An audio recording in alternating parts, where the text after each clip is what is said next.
There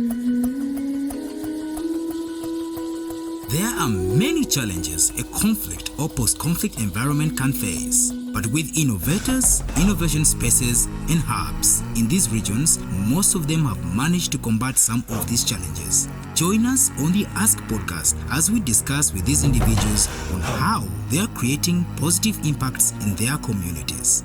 This is the Ask podcast. And today, we shall be looking at another segment of how innovation spaces, innovators from conflict and post-conflict places here in Africa are trying as much as possible to solve community challenges that are happening in their locality.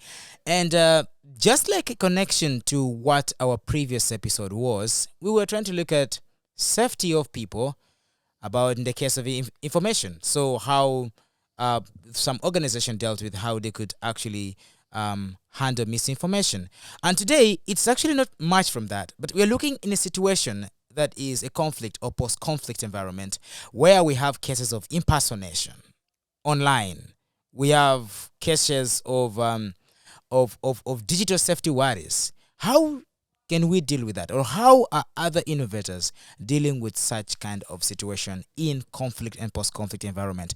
And today, I'm super excited that I'm joined by Arik Robert, the head of SafetyComm, an initiative that is doing amazing to see that they counter or are able to solve this problem using their own local and innovative ways.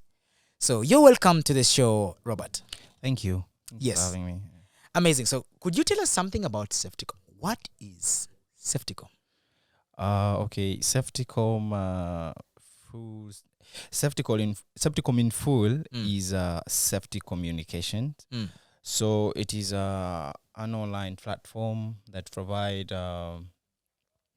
tools, methodologies, and resources to ensure a safer online experience for all the users.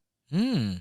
And these are the users in South Sudan, Yeah. particularly. Yeah. All right. So this is amazing. You've just talked about a solution here, providing people a safe online experience.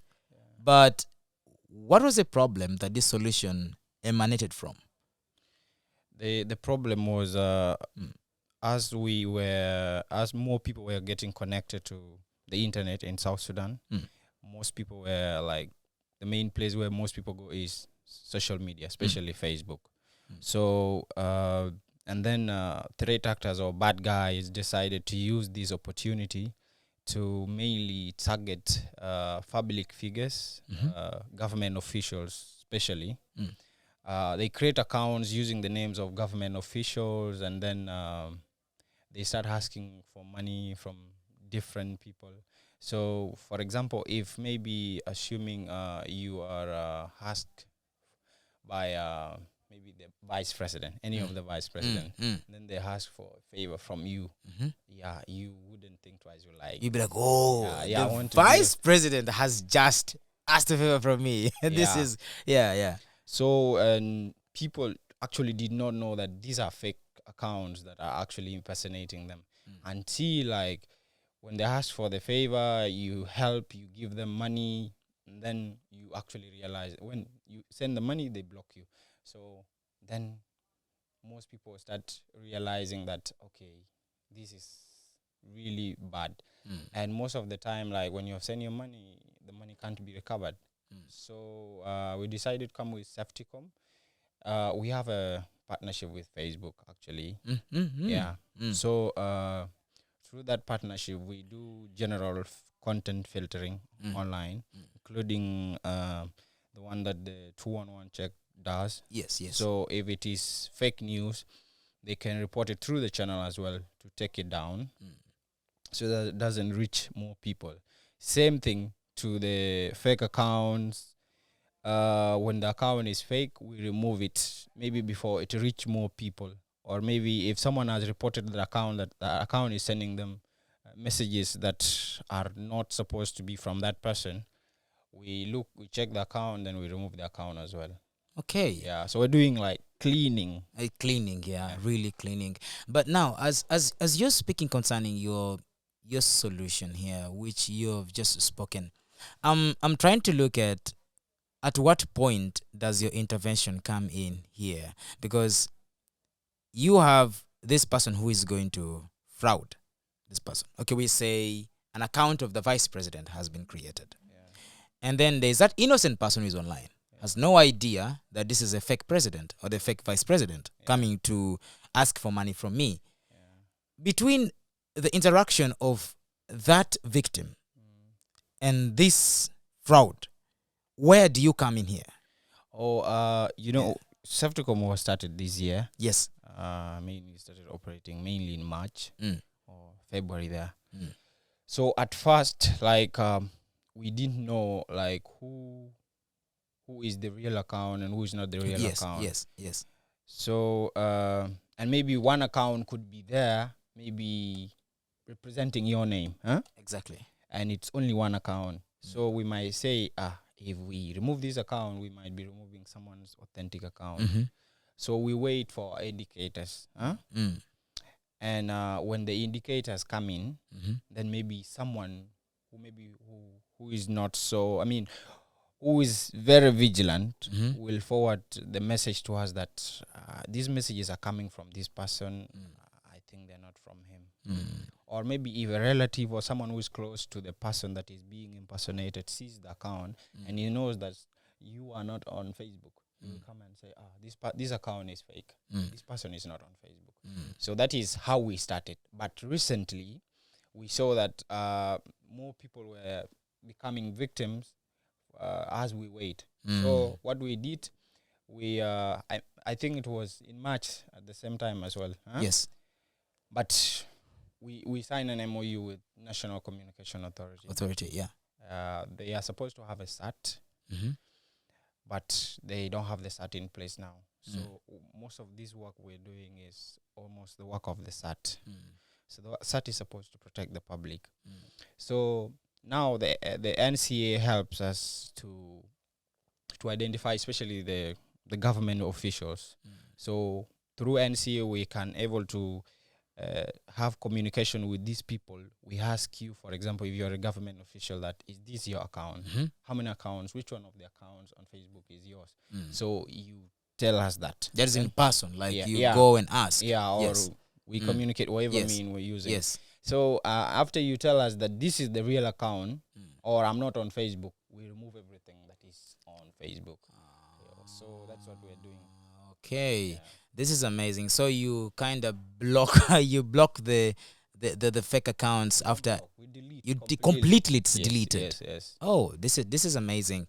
No, this is really great. And so as you've been doing it, what have been some of your successes? Like, have you got some of your successes within the time? I have plenty. Actually, last night I recovered an Instagram account of a lady. She's a model. She's mainly based here, London, and in Europe mainly. Yes. She had a account that was compromised, I think, last week. Yes. That has over 7,000 followers. Oh. Yeah. So through a friend, she contacted us, and then we've been following up until last night. So, and then we recovered. We deleted 2 accounts that were impersonating the governor of Jungle Estate. If you go to the official office of the governor Facebook page, you'll find their testimony where they're thanking SafetyComm. We also did some work for K2, the promoter. Yeah. So there are a lot of testimonies from him as well. We actually, the first one we had was a guy who was impersonating the deputy commissioner of NRA, Africano Monday. So that was the first case that I was involved in. So we did that one with the help of some friends, and we actually managed to arrest the guy who was behind the impersonations, and he was not here. He was in Uganda. So he was arrested, and then we discovered that he was doing the same, or he was impersonating 4 other South Sudanese government officials, like Tabanding guy, the former chief of staff, the deputy minister for foreign affairs. Foreign Yes. affairs. Yeah. Mm. So, and he was making a lot of money, definitely, from innocent people that are trying to build relationship with people With they different look up to, people. or government officials. So we arrested that guy, and and then once we went on like that, we have been able to help other people. Like Taban again, there were like 7 accounts that were created after the one that we had removed. So we removed again. Like if you go on Facebook now, because he's not on Facebook, you'll not find anything Tamanding guy. Okay. Yes. So and the speaker as well. So there's so many success stories. Yeah, for real. No, I can already see this is like a couple of really a lot of success stories that are out there. But now, just basing the fact that you are dealing with the government, working with NCA, that I think is an arm of the government, if I'm not mistaken. You mentioned that some of these people, once they are arrested, are they like given to the government to be dealt with? Something of that kind, like if you're arrested, because I believe it's a crime to impersonate someone. So are they arrested? That could be something maybe later you can try to answer. Then secondly, I also wanted to ask you on the bit of these people who are creating this impersonating people. They may likely not stop. Most of them keep doing this each and every time. Is there a way you're trying to aware the public to be aware of such kind of people? Or how are you doing it to inform people that, okay, regardless of the fact that we may struggle to delete these accounts or stuff, how can you get people to be vigilant? To know that, okay, that this kind of fraudsters, that this kind of people who can be able to want to extort you in the face of a politician or something like that. Because nowadays people are looking for networks, you know. If you say it's a minister who is approaching me for something, of course I'll be like, hey, it's a minister, right? So that's like a bait a lot of these people are using to reach out to very innocent people in the public. But what are you doing to say that people in the public are able to have access to this kind of information? Okay. Let me answer this first before maybe I answer the first question. Yes. So you see, these people are very, very smart, and they have associates within around us, so they follow everything that's happening. Yes. So what they do, like if you are appointed today to a certain big position in the government, yes, the next 2 days you'll see your Facebook account, Twitter, everywhere. Yeah. So they do it for you. Yeah. They do it for you, and then people who did not know your name will start saying, "Oh, this is the person who was just appointed," and then they start liking your page. And later on, he will start his activities. So we're not only removing the accounts. We know this thing is recycling. So we have been posting on Facebook and Twitter. Yes. Safety tips, scam indicators. And so much more. Yes. And we have been posting since we started. So if you go to our Facebook and the Twitter, you find a lot of things that are talking about online safety and so much more. Another thing is that we have had radio talk shows to let the public know that this is what you shouldn't do, this is what you should do. And then in October is usually National Cybersecurity Month. So NCA did a Cybersecurity Awareness Month in South Sudan for the first time this year. Amazing. Yeah, and we were a big part of that. Like I participated in all the 3 workshops.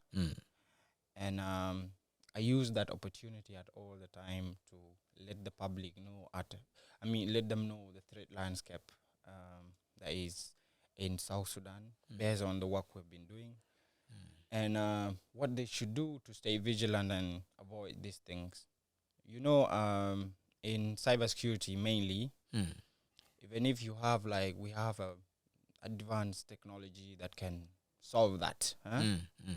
and the people that are the victims are not given proper awareness, it's zero work. Yes. So Yes. awareness is key, and Yes. we have been doing that, and we are going to continue doing it. Amazing. Yeah. All right. And maybe to go back to the first question about arresting these people. These people, when we got the first guy, Yes. I don't know if we have any agreement with Uganda in regards to how we handle our criminals. But by then, the cybercrime and computer misuse provisional order was not yet signed. Yes. So it was later signed in May. And if it is within South Sudan, big time, it's a crime. Yeah, you impersonating someone or you're doing identity theft, it is a big crime. Yes, and you can be arrested for that. Yeah, so I don't know if we are going to be using the fact that maybe we are an East African country now. So if we can use that to be able to handle the criminals there, or if they are arrested in that country, what should be the procedure? Yeah, they're still working on that. But if it is within and we find you, we arrest you, or you should be arrested. But the issue is, like, most of the time, it takes time to get to the information. I mean, to get to the person. So these people are anonymous. They are just hiding behind keyboards. So it needs some proper technical expertise to find the person, fetch them out. Yeah. fetch them. Yeah. But most of the time, like, it delays. Like, as I'm trying to do open source intelligence on you or whatever that I'm using to get to know where you are, maybe you might have been, you might continue scamming more people, on that time. So that's why we just go direct, we delete the account, and then we tell the public that, please be vigilant. This is what you should do, and this is what you shouldn't. Yeah. Okay. This is really great. Now, have you met any challenges as you do your work, as you put out these solutions out there, that you really want to, get people to be aware of their safety online? You want to make sure that you delete these accounts that are actually not relevant and all that stuff. Have you met some few challenges? Yeah. Made some few challenges, and the challenges most of the time are that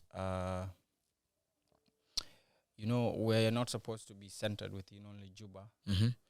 We're supposed to be going to the other states. Yes. And spread the message to more people, to state governments.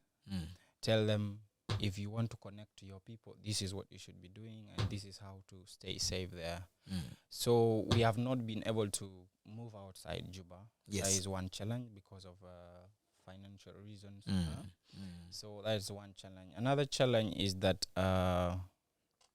most of the time, like, the people that are being helped, they don't cooperate, despite that we do these things for free. So if I am trying to get information to make sure that your account is recovered, or the account that is impersonating you is deleted, you should mainly come to us, because we're doing the work for free. But instead, some people say, you come here, or you give them appointment to come, and then you do the work. They don't show up.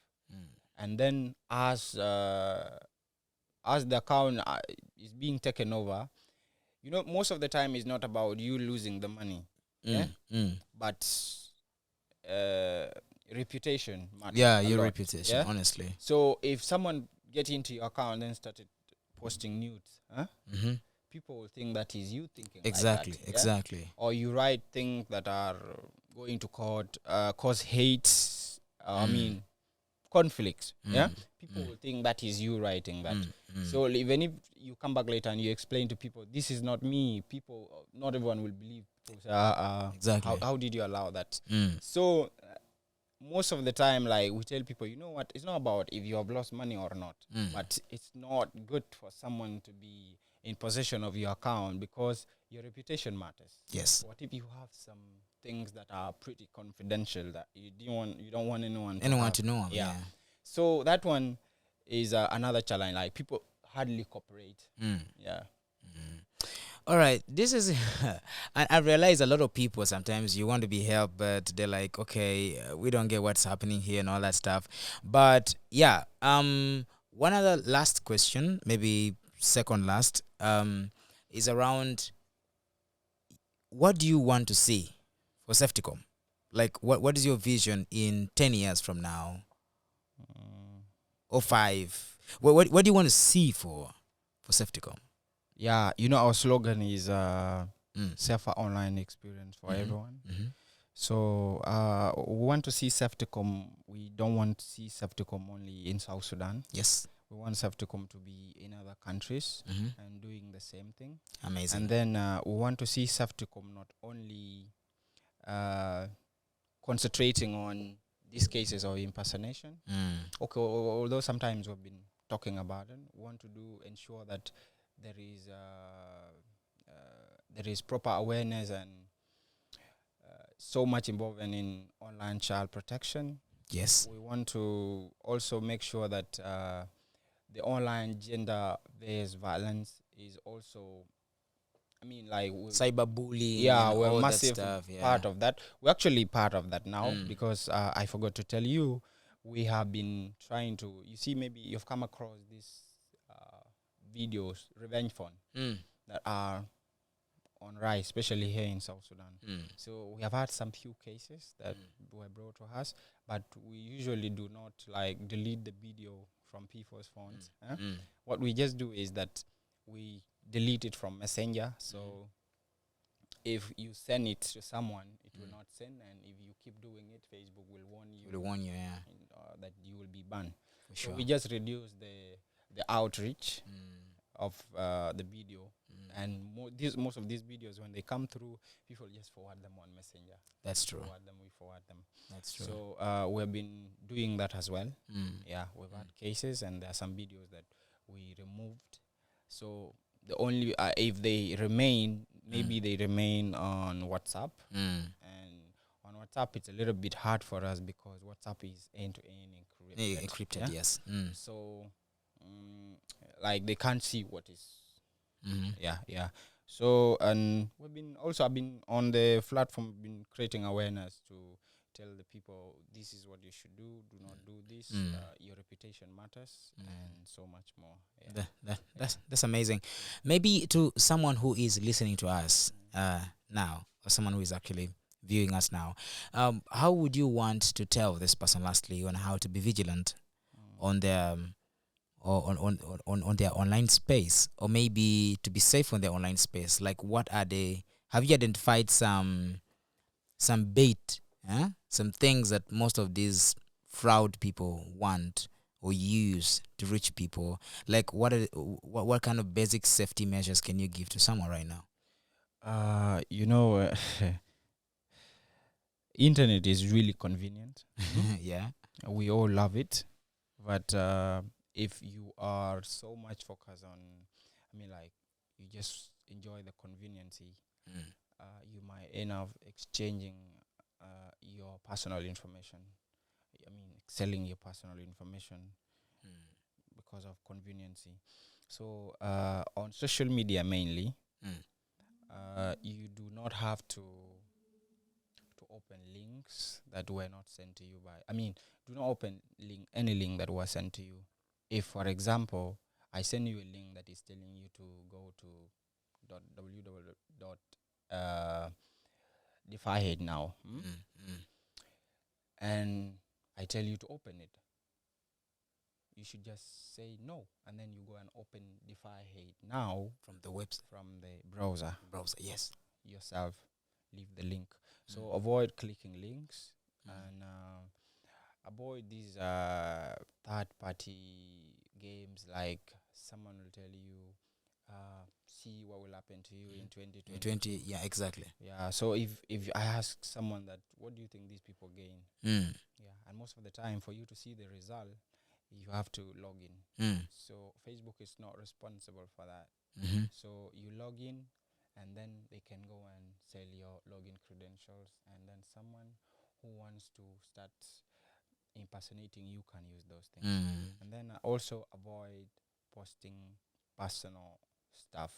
For example, people like posting their children, their parents, people that are so dear to them, especially on Facebook. Your date of birth, even any information that is on your ID. So people are lazy. I know like 70% of people, or let me say that number is big. Let me say 60% here in South Sudan. Yes. In their passwords, they use their names, or either their names or their age or their date of birth. Yeah. Yeah. Or someone used the name of the boyfriend or the girlfriend. So if I know the name of the boyfriend and the girlfriend, or I know your age, I don't have to crack your password. I can just guess it, and I'm in. And when I'm in, I can damage your reputation or take loans using your name. Exactly. Yeah. Exactly. So it's good to have strong passwords, passwords that are not associated to your real identity. It's also good to have a two-factor authentication, so that in case you try to log in, it's another version of password, or it's a secondary version of password. So if you're trying to log in into your account, it will send a code to either your email or authentication app, so that you use that code to ensure that this is you. Yes. To log in. So if someone else trying to compromise your account or trying to log in into your account, even if they have your password, and you have the two-way factor authentication on, you will get a text that this is your Facebook code, and then you'll be like, but I didn't request for it. Exactly. So it means someone is trying to log in, to get into my account. You change your password immediately. So it is very important. So like these security settings or privacy settings are there for a reason. Like they're just not for decoration. So use them. In case of bullying, block someone. Your peace of mind is very important. Sure. Yeah. So and there's so many ways. Like, and then on the internet, don't trust anything. Just always be paranoid. Great.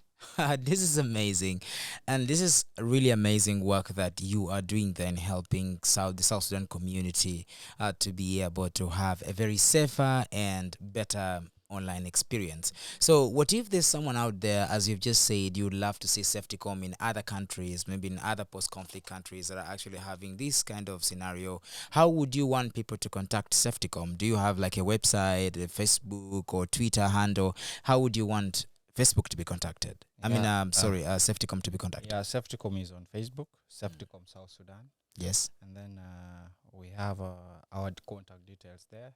Then on Twitter, SafetySS _SS. Okay. Yeah. Great. Nice. Thanks so much for coming, and thanks so much for being part of the Ask podcast. Yeah, it's my pleasure. Thanks for having me, mate. Thank you. And this has been the end of our program today, and we looked at basically how this amazing organization is trying to make sure that they solve the problem of lack of safety online. And of course, I know in every post-conflict or conflict country, sometimes really safety online becomes a very big question. But thanks so much to this amazing initiative. Please continue being with us in the Ask podcast, and we shall be linking up in the next episode as we see more on how innovators and, of course, innovation hubs, individuals are trying to solve local problems in post-conflict and conflict areas in Africa. I've been your host, Romeo, and I will be so pleased to continue being there. And if you have not heard of our previous episodes, please just continue and go back to our different channels, Ask Podcast, on every podcast and, of course, video channel that you would ever want to get access to our information. Thank you so much. Have a great day and great time. See you next time on the next episode. Thank you.